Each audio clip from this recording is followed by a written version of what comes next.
Operation સિંદૂર બાદ જે રીતે ભારતે પાકિસ્તાનને જડબાતોડ જવાબ આપ્યો છે અને સમગ્ર પાકિસ્તાનમાં કહી શકાય કે હુમલા બાદ અફરાતફરીનો માહોલ મચ્યો છે, ત્યારે જે પ્રકારે ગુજરાત સરકારે 3 જેટલા જિલ્લાઓમાં આદેશ કર્યો છે, કચ્છ, પાટણ અને બનાસકાંઠામાં કેટલાક ગામડાઓના સરહદી વિસ્તારના ગામડાઓમાં બ્લેકઆઉટનો આદેશ કરવામાં આવ્યો છે। હાલમાં અમારી ટીમ પહોંચી છે સરહદી વિસ્તારના કેટલાક ગામડાઓમાં, જ્યાં સીમા ઉપર લડતા સૈનિકોને જે ગ્રામીણ વિસ્તારના સરહદી પારના જે ગામ છે, સરહદને અડીને આવેલા ગામ છે, પાકિસ્તાનની નજીક આવેલા જે ગામડાઓ છે, એ ગામડાઓના લોકો સંદેશ આપી રહ્યા છે કે અમે સેનાની સાથે છીએ, અમે દેશની સાથે છીએ। આપણે એ તમામ લોકો સાથે વાત કરવા આજે સરહદી વિસ્તારમાં પહોંચ્યા છીએ।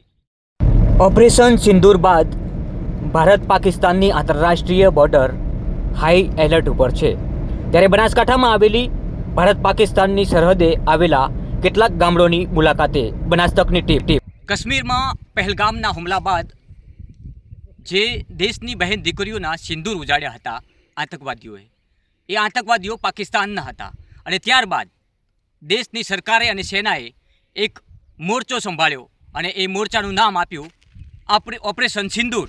ઓપરેશન સિંદૂર બાદ હાલમાં જે પ્રકારે તમે જોઈ રહ્યા છો પાકિસ્તાનમાં અફરાતફરી મચી છે, એવા સમયે અમે હાલમાં બનાસકાંઠાની બોર્ડર ઉપર પહોંચ્યા છીએ। બોર્ડરના જેટલા પણ ગામડાઓ છે, કેવી સિચ્યુએશન છે અત્યારે, જે રીતના બોર્ડરના કેટલાક ગામડાઓમાં વહીવટી વિભાગ તેમજ પોલીસ તંત્ર દ્વારા બ્લેકઆઉટ કરવામાં આવ્યા છે, ત્યારે આપણે સ્થાનિક અહીંના છે એમની સાથે ચર્ચા કરશું। સરહદી વિસ્તાર પહોંચ્યા છીએ, અહીંયા પાકિસ્તાન બહુ નજીક છે, આ છેલ્લા વિસ્તાર પાકિસ્તાનના બનાસકાંઠાના છેલ્લા ગામડાઓ છે। શું કહેશો, હાલમાં જે રીતના યુદ્ધના ભણકારા વાગી રહ્યા છે, રાત્રિના સમયે લગભગ એવું લાગતું પણ હશે, કેવી રીતે અહીંયા રહો છો તમે? અમે અહીંયા એવી રીતે કે સાંજે જો 5 વાગે એ ટાઈમે છે ને અમે લાઇટો બીજી બધું અમારી રીતે વ્યવસ્થાએ બંધ કરી નાખી છે। આ સામે તમે જોઈ શકો છો આ કે બધું પાકિસ્તાન બોર્ડરની નજીક પડે છે। અહીંયાથી જો રાતે જો યુદ્ધના જો ભડકારા થતા હતા, અમને જો એ બામગોળાની જો બીજી જે બંદૂકની જો ગોળી બીજી એનો અવાજ આવતો હોય છે અમને।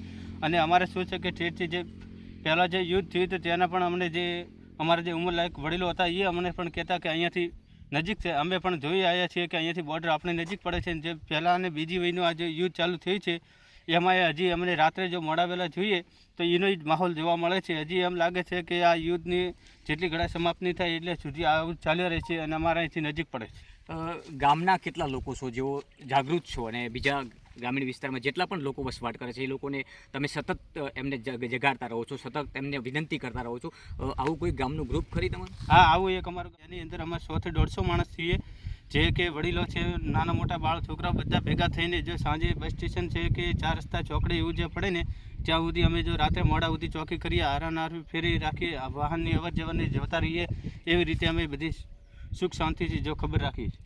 સેના માટે કેટલી તૈયારી છે? આપણી જે સેના છે, જે લડી રહી છે, જે દેશ માટે બલિદાન આપી રહ્યા છે, એ લોકો માટે કેટલી તૈયારી છે? એ લોકો માટે ફૂલ તૈયારી છે। જો એમને જો પાણી બીજી ખાવા પીવાની જો સેફટીની જો જરૂર પડશે તો અમને અહીંયાથી તારીખ પહોંચાડવાની પ્રયત્ન કરીએ છીએ અને જો એને કોઈ બી રીતની જો સામગ્રીની જો જરૂર પડે તમે તુરંત જ પહોંચાડશું।